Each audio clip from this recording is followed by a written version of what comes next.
नमस्कार। आज हम एक बहुत पुरानी कहानी में चलते हैं, सदियों पुरानी, लेकिन यकीन मानिए आज भी उतनी ही सच्ची। ये कहानी है ताकत और बुद्धि के बीच की लड़ाई की, और ये हमें सिखाती है कि कैसे अक्ल बड़ी से बड़ी ताकत को भी झुका सकती है। तो चलिए इस दिलचस्प कहानी के साथ आगे बढ़ते हैं और उस एक सवाल का जवाब ढूंढते हैं जो हमेशा से पूछा जाता रहा है कि क्या सच में अक्ल ताकत पर भारी पड़ सकती है। तो कहानी शुरू होती है सूरजपुर से, हिमालय की तलहटी में बसा एक बहुत ही शांत और खूबसूरत सा गांव। लेकिन इस सारी खूबसूरती के पीछे ना एक बहुत बड़ा डर भी छुपा हुआ था। देखिए, सूरजपुर के लोग अपनी सीधी सादी जिंदगी में बहुत खुश थे। हरे भरे खेत थे, साफ नदी बहती थी, मतलब सब कुछ बढ़िया था। पर उनकी इस शांति पे ना एक बहुत बड़े खतरे का साया था। और ये खतरा था जंगल में रहने वाला एक बहुत ही ताकतवर और जालिम शेर। कहते हैं उसकी दहाड़ से सिर्फ जंगल के जानवर ही नहीं, गांव वाले तक कांप उठते थे। मतलब उसका आतंक हर तरफ था। अब अपनी जान बचाने की इस हताशा में गांव वालों और जानवरों ने मिलकर एक बहुत ही, कह सकते हैं, दिल दहला देने वाला समझौता किया।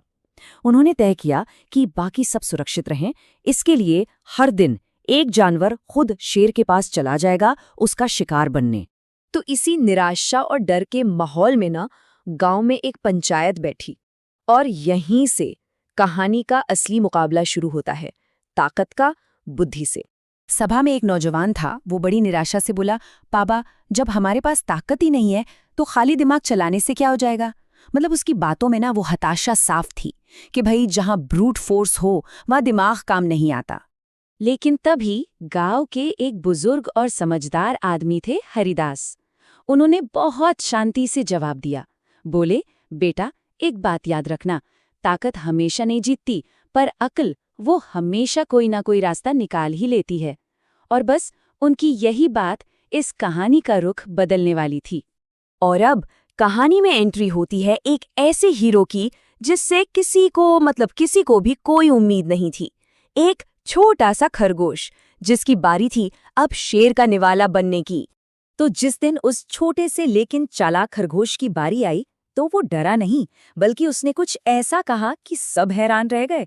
उसने गांव वालों से वादा किया कि वो इस मुसीबत को हमेशा के लिए खत्म करके ही लौटेगा। अब कोई सोच भी नहीं पा रहा था कि भाई ये छोटा सा जीव आखिर करेगा क्या। देखिए, खरगोश का प्लान ना किस्मत के भरोसे नहीं था, बल्कि ये एक सोची समझी स्ट्रैटेजी थी। पहला स्टेप, जानबूझकर शेर के पास देर से पहुंचना ताकि वो गुस्से से आग बबूला हो जाए। दूसरा स्टेप, एक दूसरे और भी ज्यादा ताकतवर शेर की झूठी कहानी बनाना। तीसरा, शेर के घमंड को ही उसके खिलाफ इस्तेमाल करना।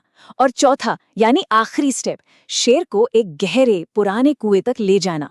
तो जैसा प्लान था वो देर से पहुंचा और शेर गुस्से से दहाड़ रहा था।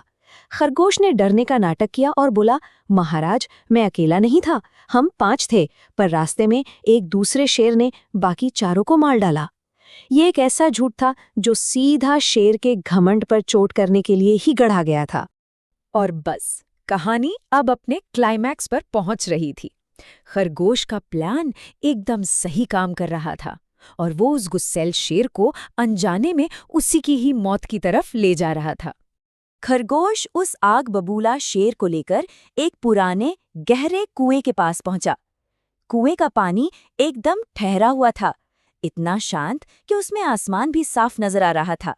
और फिर खरगोश ने कुएं की तरफ इशारा किया और अपना आखिरी पासा फेंका। बोला, महाराज, वो जो दूसरा शेर है ना, वो इसी कुएं के अंदर रहता है। अब जैसे ही शेर ने कुएं में झांका, उसे पानी में अपनी ही परछाई दिखी, लेकिन गुस्से और घमंड में इतना अंधा था कि वो कुछ समझ ही नहीं पाया। उसे लगा कि सच में कोई दूसरा शेर है और वो जोर से दहाड़ा। और फिर ठीक वही हुआ जो खरगोश ने सोचा था। कुएं की गहराई से उसी की दहाड़ की गूंज वापस आई। इस गूंज ने तो शेर के शक को पक्का कर दिया कि अंदर सच में कोई दूसरा शेर है। और बस गुस्से में पूरी तरह अंधा होकर शेर अपने उस नकली दुश्मन से लड़ने के लिए कुएं में कूद पड़ा। और यही उसके घमंड और उसकी ताकत का अंत था। वो उसी गहरे कुएं में डूबकर मर गया। खरगोश एक हीरो की तरह गांव वापस आया। उसकी इस जीत ने सिर्फ गांव को उस मुसीबत से नहीं बचाया, बल्कि सबको एक बहुत बहुत कीमती सबक भी सिखाया। तो इस कहानी से सीखने को क्या मिलता है? पहली बात कि ताकत की एक लिमिट होती है।